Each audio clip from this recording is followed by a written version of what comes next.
Hello, Cancer. All right. Well, welcome to your first half of November general tarot reading for Cancer. All right. What energies have my Cancers been dealing with? King of Wands. Clarified by the Ace of Swords. It's a very strong energy. Eight of Swords.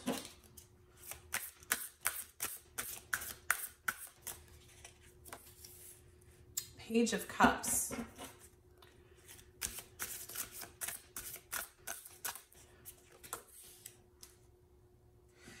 This is the card, this is card 22 in this deck, which is charity and generosity. You know, 22 for me represents union though. Queen of Swords. Okay.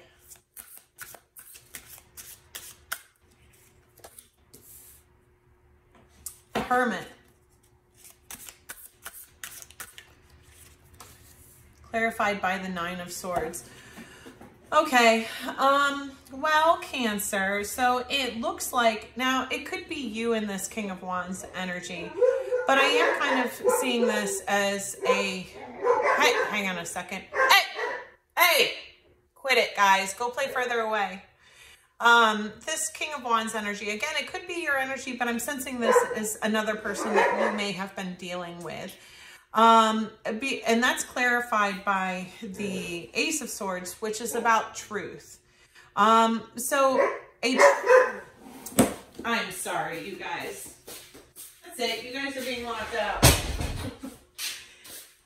You know, I'm seeing the Eight of Swords here as well, which is like a real trapped energy. But, you know, a truth came out about a King of Wands, and so that could be a Leo, Aries, or Sagittarius potentially that you were dealing with, or someone that had that as their moon or rising, or a lot of fire in their chart. But the King of Wands is kind of like, it is a very it's a very passionate energy. King of Wands can be, you know, a very attractive person. But they can have a temper, right? But they tend to be just like very passionate, fiery, kind of, not unstable, but that they just carry a lot of like energy and momentum with them. But so we're seeing that a truth came out. Either they spoke a truth, again, this could be you, but some truth was either spoken or came out about this energy. And then I'm seeing the Eight of Swords, which is a real trapped, like being stuck in your head energy, clarified by the Page of Cups. So it kind of seems like you had an apology come in, or maybe an offer of reconciliation, and you're stuck in your head about that. Then this 22 card clarified by the Queen of Swords. I feel like this might be you, Cancer, sitting in your Queen of Swords energy, which is a very strong and powerful energy.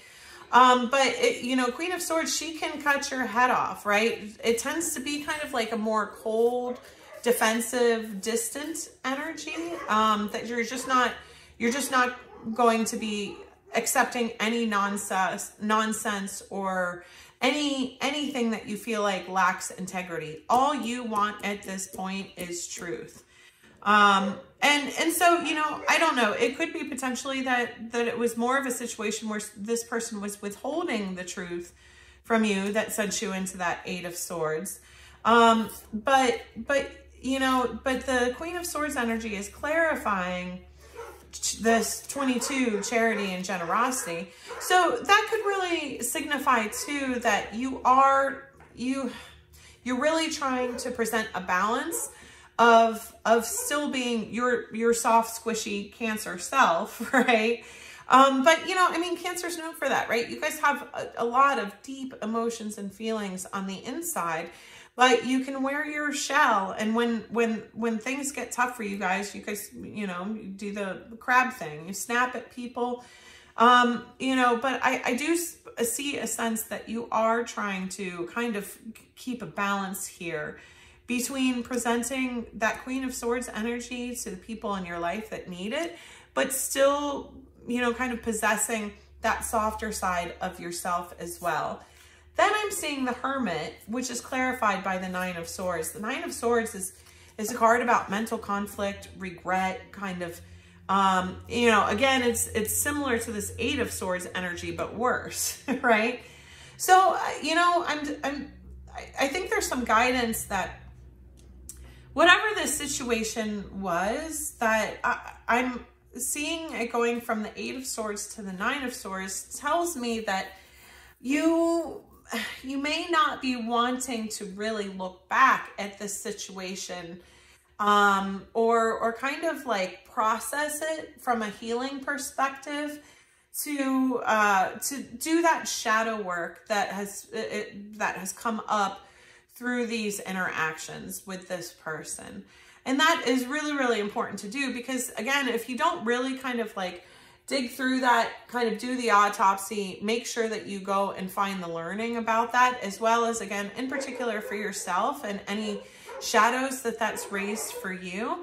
If you don't do that processing and that transmutation of that pain, it just keeps building up.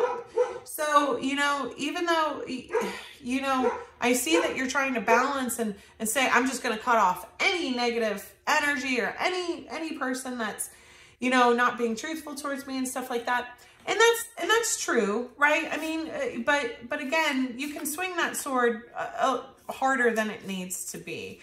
And when you build up like such a level of defense that you're just not going to interact with anything that feels uncomfortable, you can't grow and learn, right? Because we do, I mean, even though they're painful, experiences like this, they do help us grow. They help us define what we want, what we don't want, what healing we need to do for ourselves.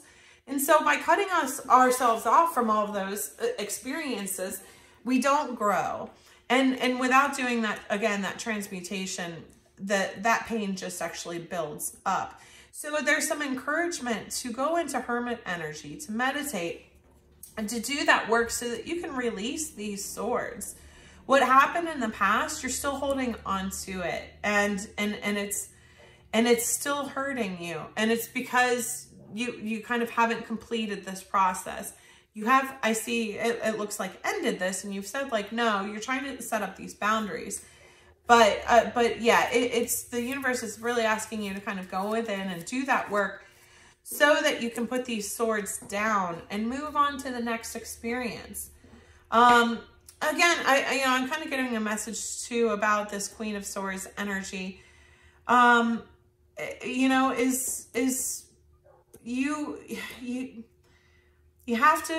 you do have to wear some level of vulnerability in this world, and be careful not to compartmentalize that too much, because I almost feel like you've decided to have this charitable and generous energy, the soft energy, maybe with your family, with your friends, like whatever. And this is almost you like in the dating world or in relationships, is you've taken now this really hard approach because you know, you maybe were deceived or cheated on or whatever in the past. And now, but this is almost like your persona when it comes to these, you know, dating interactions with, you know, potential romantic partners, whatever it is. And, you know, what the universe is guiding you is to say that that's not really who you are though. I mean, you are this person, and boundaries are good, but to be careful not to, you know, develop this completely different persona that's not you to interact in these uncomfortable situations. You do have to do some integration here. All right, let's get some guidance for you, Cancer.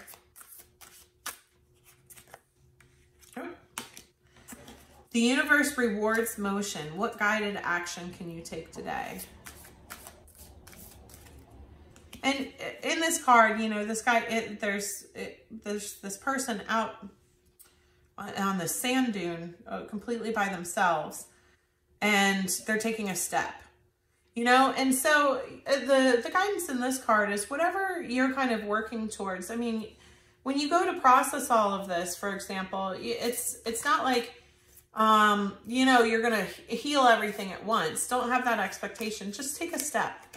It's saying that you don't have to have everything figured out, but just make sure that you are still, you know, kind of going through those things, these swords that remain within you, and start, you know, you don't have to heal all 9 swords at once. Just pick one of those. Pick one of those, kind of work through it, and then put it down. Put the swords down. Leader of light, where are you being called to serve and support others? Okay, and so, you know, I think the guidance here is that, you know, you do have this such strong, compassionate, charitable energy within you. And it's asking you to look at that and you know, where do you find joy in those interactions and situations? And is that something that you want to further explore? You know, it could be linked with your, you know, your passion and purpose. Okay. Destined to release, the South Node. Yeah, so exactly. This really reinforces this message about going in, doing the shadow work, because you guys have been carrying around all of this pain without letting it go. You just kind of tuck it away. You say, like, you know, that shouldn't have happened to me. And yeah, I get it. But, you know, without, again, transmuting all of that, you're carrying the swords as opposed to putting them down. So yeah, it's really just guiding you to do some shadow work here. Take some time to meditate, to be by yourself, to, you know, give yourself the emotional space. You need to have like a good cry about it and kind of really work through those. But, you know, in these situations, everybody is working from their own perspective and their own level of healing, right? And so people who are, you know, newer to the healing journey aren't going to have the level of self-awareness that you do, right? If you've been on it a little bit longer. And so, you know, you just have to remember that even though, you know, there's a lot of pain and betrayal in here, that often that's about them. That people do stuff like that because they are operating from an unhealed space, and it's not a reflection on your character or your value or your worth. Once you know your character and value and worth, you know, these things still hurt, but you don't internalize them as having any correlation to your value. Do you see what I mean? Okay, thank you guys, Cancer. If this resonated with you, please remember to like, comment, and subscribe. And again, I'm open for personal readings as well. So if you are interested in getting a personal specific reading for your situation, please reach out either at the email address in the description box or my Etsy shop where you can also book. Okay? Thank you guys. Have a good one.